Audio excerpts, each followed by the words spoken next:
Thank you. Good afternoon, ladies and gentlemen, and a very warm welcome to Military Odyssey 2025 and our spectacular World War II Western Front battle reenactment. We're thrilled to have you with us today for what promises to be an action-packed and immersive display. Please be aware that this performance includes loud explosions and simulated gunfire. We kindly ask all spectators to take care, particularly with young children and pets, as the noise and effects may be startling. The groups taking part today dedicate an incredible amount of time, effort and resources to accurately represent the armies and nations they portray. Their goal is to honour the bravery and commitment of those who served. If you feel inspired and are interested in joining a reenactment group, do not hesitate to speak with them. They are always keen to welcome new members. Thank you for your attention as we bring history to life. As we set the stage for today's reenactment, let us take a moment to step back into history. Following the fall of France in 1940, much of Western Europe lay under the shadow of German occupation. But the fight was far from over. From that moment on, the Allied powers, Britain, the United States, and their allies began meticulous planning for a return. The question was not if they would re-enter continental Europe, but when and where. By 1943, the Allies had already landed in North Africa and Italy, beginning the slow climb up the Italian peninsula. Yet all eyes remained fixed on northern France, the key to opening a true Western Front. The coast of Normandy was chosen for this monumental task.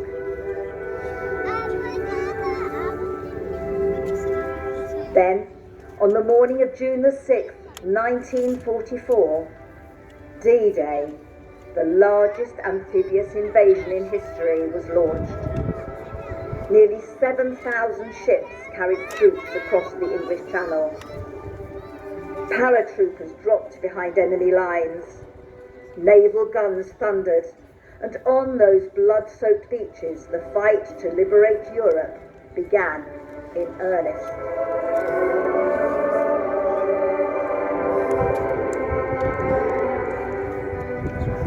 What you're about to witness is set in the days immediately following those landings. The Allies have established a fragile foothold in Normandy and are pushing inland.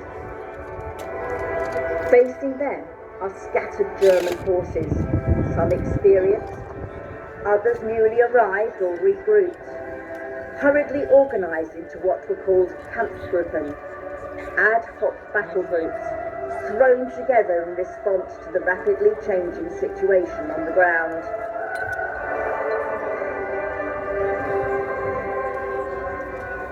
Make no mistake, though the Germans here may be outnumbered or under-equipped, they were under no illusion.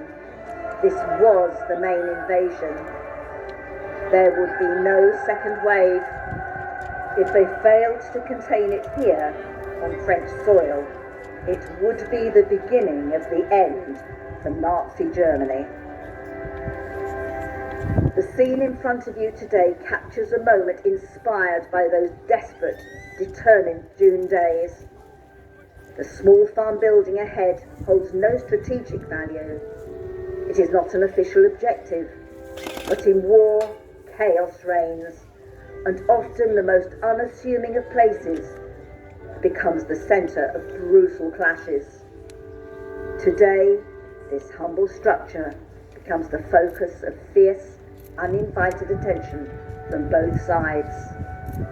Watch closely as the fate of Europe hangs in the balance. Well, as you can see, ladies and gentlemen, we have a group of Allied soldiers. Part of the US forces that landed on those beaches have made their way forward. They were cautious, they moved out of cover, scattered from their main unit and searching for a safe position to regroup and get their bearings before rejoining the fight. Tension is high. They are deep behind enemy lines, with little or no intelligence on German troop strength or exact positions. However, they know the enemy is close. While the threat from the air is low, it still lingers, and every move must be made with caution.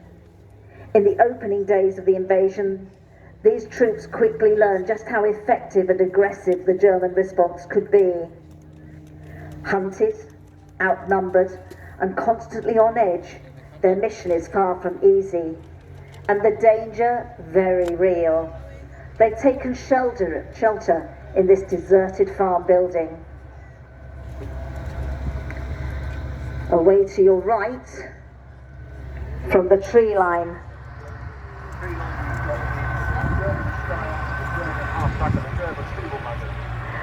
So, away by the trees, we have a German Steyr, a Kubelwagen. In the front, a half-track heading forwards. They're not sure if there's anyone in the building. They fire a few shots, testing. The Allies were taken by surprise. They thought this was a safe haven, but they are returning fire. The German objective was to push forward, engage the mass Allied landings taking place on the beaches. However, they'd run into this unexpected resistance, this isolated unit of Allied troops.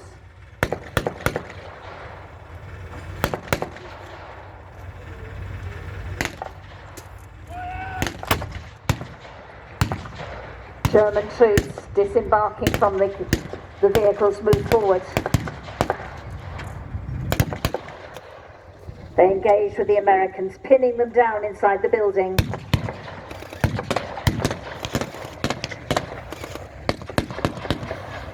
The Allied troops take what shelter they can.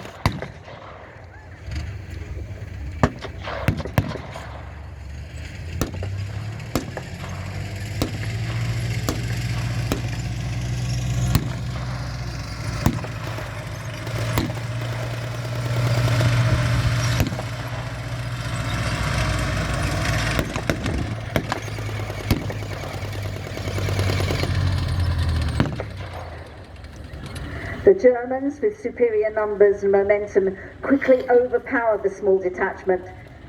Many are killed, others taken prisoner. They will be taken back to base, interrogated. They are searched for any information they might have in their pockets.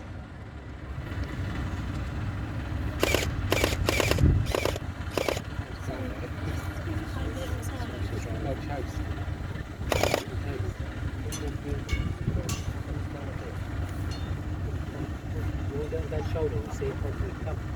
If you know that, go on that shoulder properly. You'll see it properly. Go on. Come on, No, what my God. Look, see it properly. Watch. What? Watch Oh this. my God. No, you don't need to go for a minute. Watch. Oh my God. Yeah, you can in a minute. Watch. You see it properly from up here. Watch. It's going to get really, really loud and stuff, okay? Handy Hock. The German forces, so full of hope, having landed safely on the beaches and pushed this far through France, now found themselves prisoners of war, being taken back to German headquarters where they will be interrogated, little knowing of what their fate might be. The Germans will leave, taking those prisoners with them, but they're leaving a small force behind to secure the farm and hold this as a key position, preparing for whatever might come next.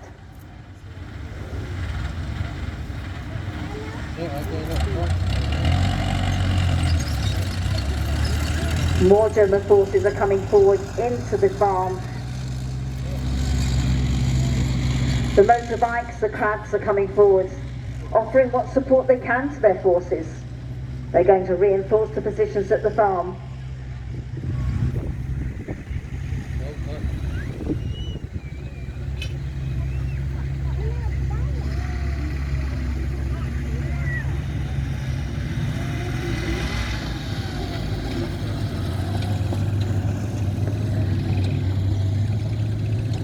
As the Germans are reinforcing their positions and now feeling very confident they have prisoners, they have the farm, they feel they have control.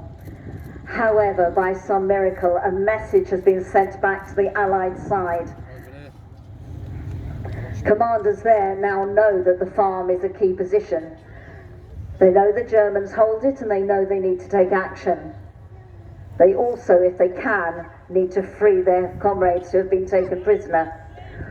From your right, ladies and gentlemen, you see Allied forces coming forward to the farm. There is a vast open field between them and the farmhouse, so they proceed cautiously, very aware that out in the open they will be sitting ducks.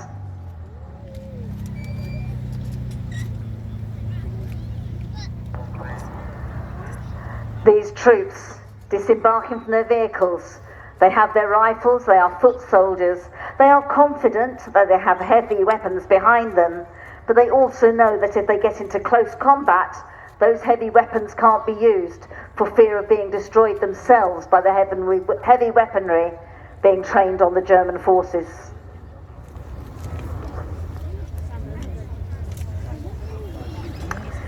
They've broken cover and advance into the open field.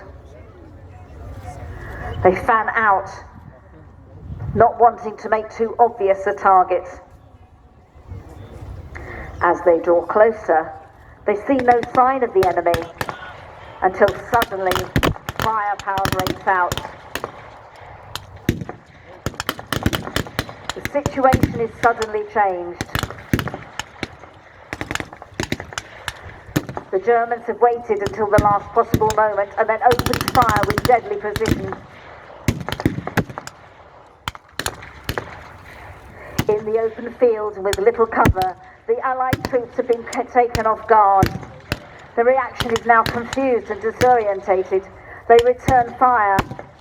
For many of these men, this is their first real taste of combat, facing their enemy for the very first time. The battle on the beaches was hard enough, with aircraft raining weapons down on them. This is another form of warfare, lying on their bellies in a field, knowing that weapons are firing towards them and trying to return fire and to hold the position.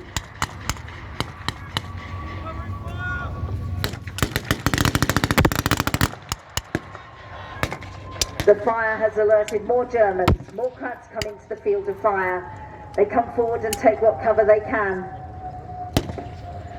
They hope to draw the Allies further into the open so they can eradicate them. They reinforce what is in the farmhouse.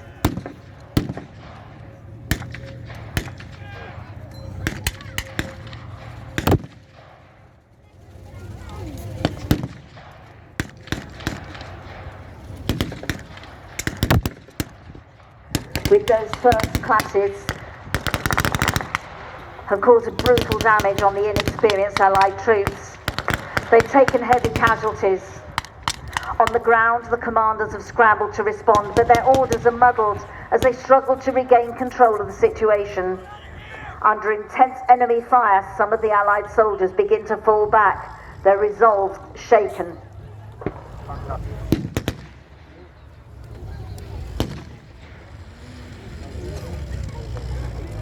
For now, the Germans hold the farm. They sense success. Back on the Allied side, with the pressure mounting, the commanders are forced to make quick decisions, calling for additional weapons to support their troops and urgently requesting reinforcements to secure this critical objective. They would also like support from the air, but knowing there are no weaponry in the air around, they call simply for the spotter planes to come in to give them information of the forces. The Germans are sending out the same requests.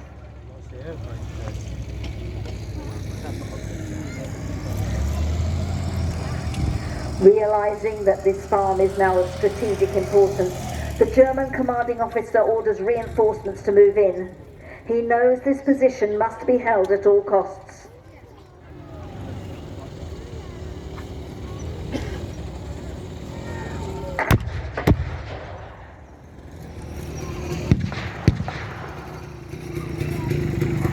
The Allies have ordered the 25-pounder cannon to be brought into action. They fire towards the farm.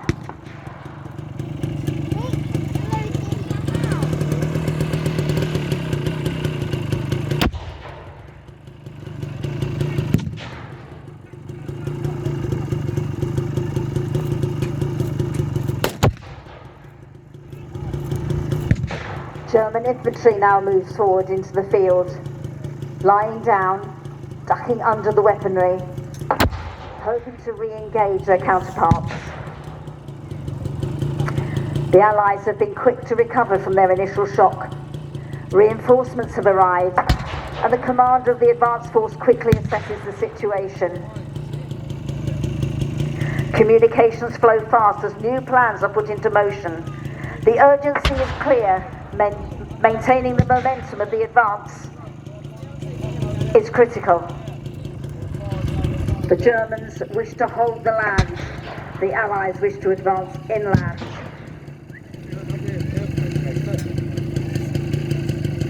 The call for air support has reached someone, and a spotter plane is in the distance. Can you see which side it is on? Does it carry the cross of the Germans? Or is it an Allied Piper Cub?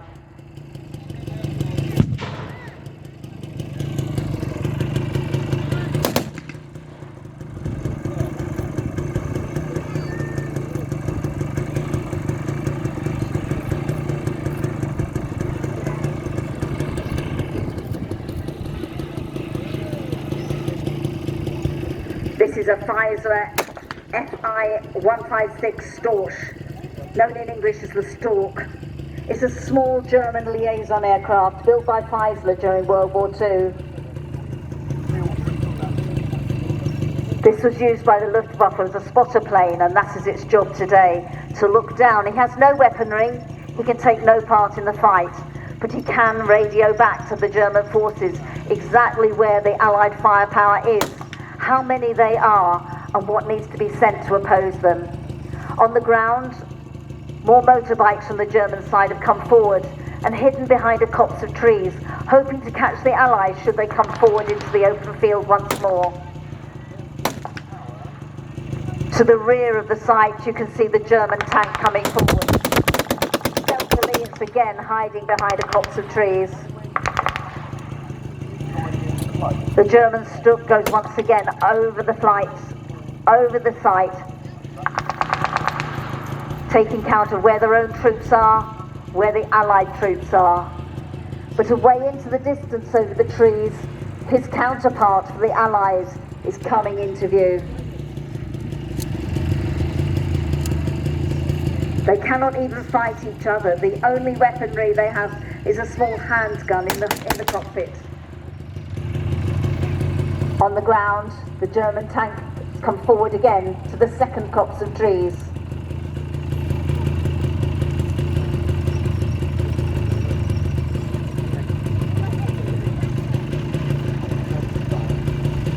Stubblecook's tank has come forward.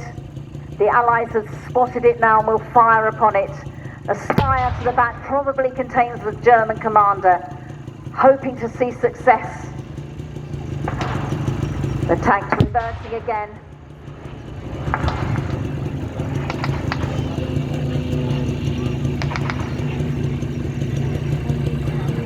The British 10-pounder is firing upon the tank with no success as yet. A German half-track with a pack gun on the roof is coming forward once again into the field. The 10-pounder fires again, hoping to take this heavy weaponry out. So far to no effect. The pack gun fires at the Allies.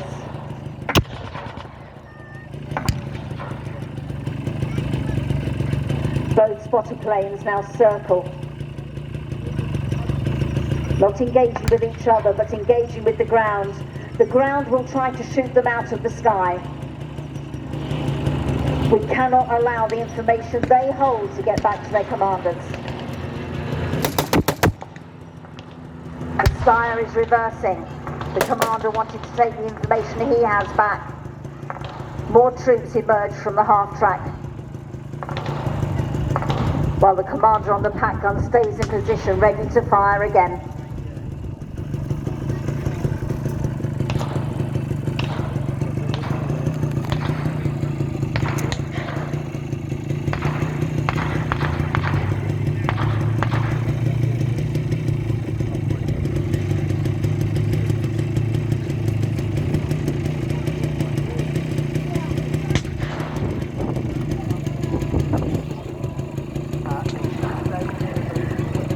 As so often happens in war, there is a brief pause while commanders sort out what they're going to do, make new plans and deploy. Weapons are reloaded, and the two spotter planes above, trying to interfere with each other's flights, they weave in and out over the site of the battle.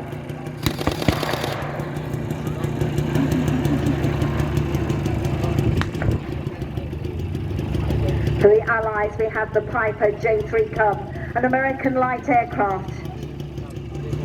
It has a simple, lightweight design, has good low-speed handling properties, and as you can see, it can weave in and out. More Allies are coming into the field.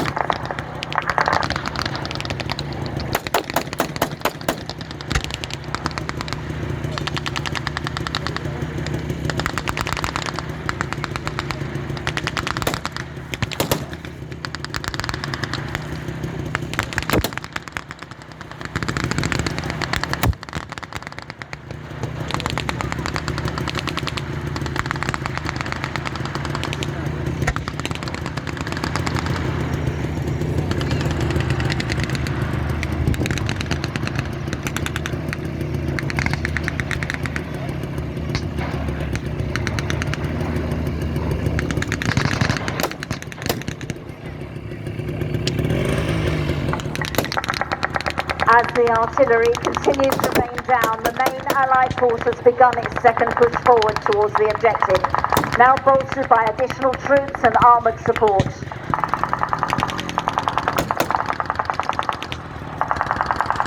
The young American soldiers are pressing forward again, now on their feet, firing. Behind them, armoured car with machine guns come forward. Also, an American Sherman tank is coming into the fight. Moving forward into the field, armoured cars behind it. The German tank has retreated a little alongside the half-track.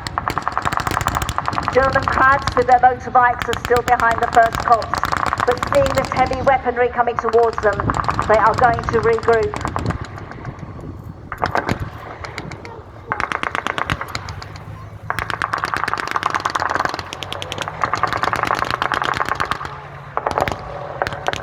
The half-track comes back to replace them in the copse. So the Allied troops are moving forward once again. Hoping to take them on the flank, the half-track pauses in the shadow of the trees. Has he been spotted? Can he be taken out? The Krats encircled, unsure whether to offer support to the half-track or not.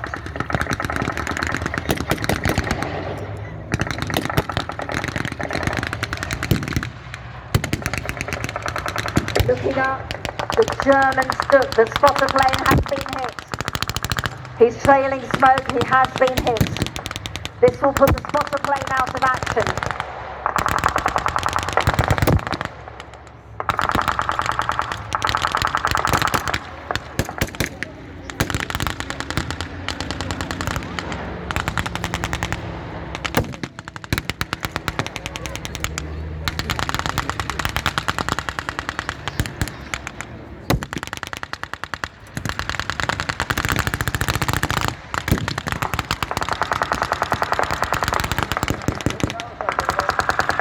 In all of the confusion, those taken prisoner at the beginning of the battle have managed to elude their captors. So many were deployed to the field, they could not hold them. They have taken their moment and taken their escape and rejoined their own troops. The German plane has now gone behind the trees. It is out of action. We're just left with the American aircraft overhead. The Piper Cub circles again, ascertaining what is left. The half-track reverses again, and the Allies again are pressing forward. We still have the German heavy tank in the middle of the field. A motorbike goes over to assist it. Can it be taken?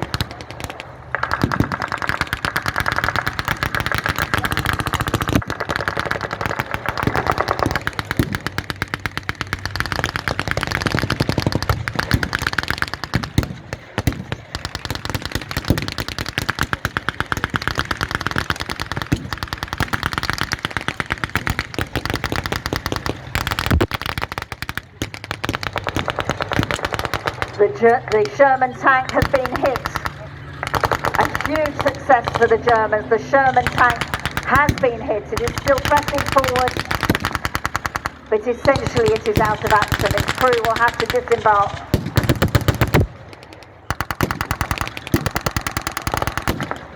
They are still holding on. Sherman tank still pressing forward despite the smoke pouring from its flank.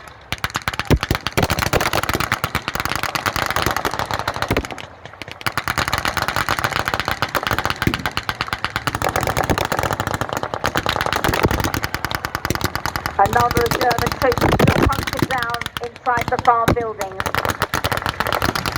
Allied troops are pressing forward across the open field, ducking the bullets as they go.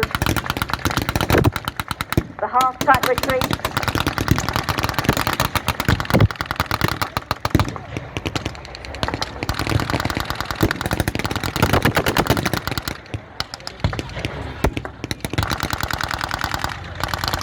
The big 25-pounder guns can no longer be used. Combat is too close. It is up to those at the front of the fight now to take out those Germans. Some are surrendering. Some still returning fire to hold them.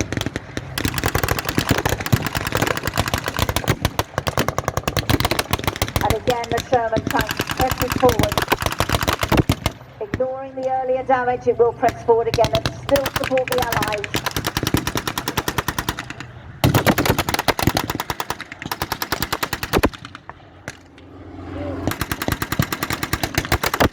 The German tank appears to be disabled, now out of action in this battle. It seems the fire on the Sherman has been put out, and the troops on board are still firing.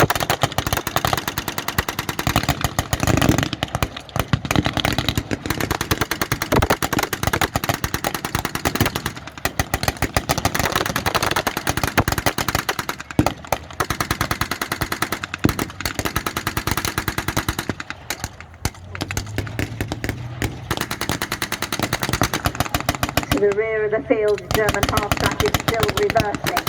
The retreat is hoping to get back to its home base, to turn round and get away, carrying back information of the weaponry it has seen held by the Allies.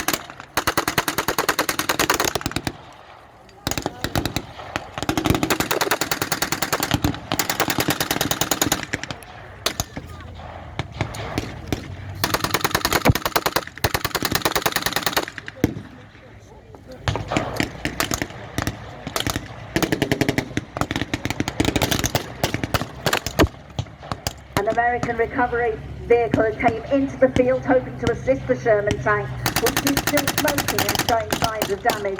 The recovery vehicle has also been hit. But it does seem that the German tank is out of action. No sign of movement still.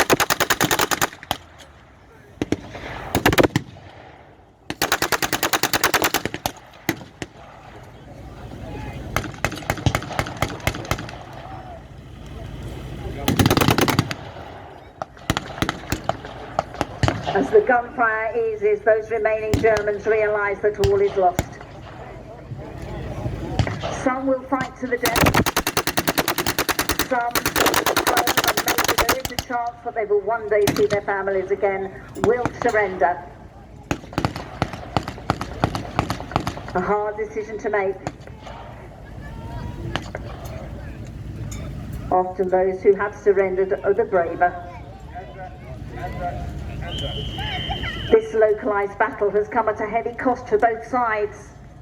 Though the experienced German troops initially caught the Allies off guard, they were unable to match the Allies' ability to bring in more troops and equipment. Those the Germans that could have abandoned the farm, leaving behind their dead and wounded. At this stage of the war, those losses cannot be replaced, weakening their position even further, while the Allies continue to grow stronger. Perhaps just as crucial is the combat experience of the Allies gaining at these smaller hedgerow battles. Every encounter brings new lessons and a better understanding of their enemy, lessons that will be used in the next fight. For now, the Allies can take pride in pushing the enemy back and liberating another small piece of France from German control. Our battle reenactment is now concluded. Please show your appreciation for the reenactors who've made this event possible and give them a round of applause.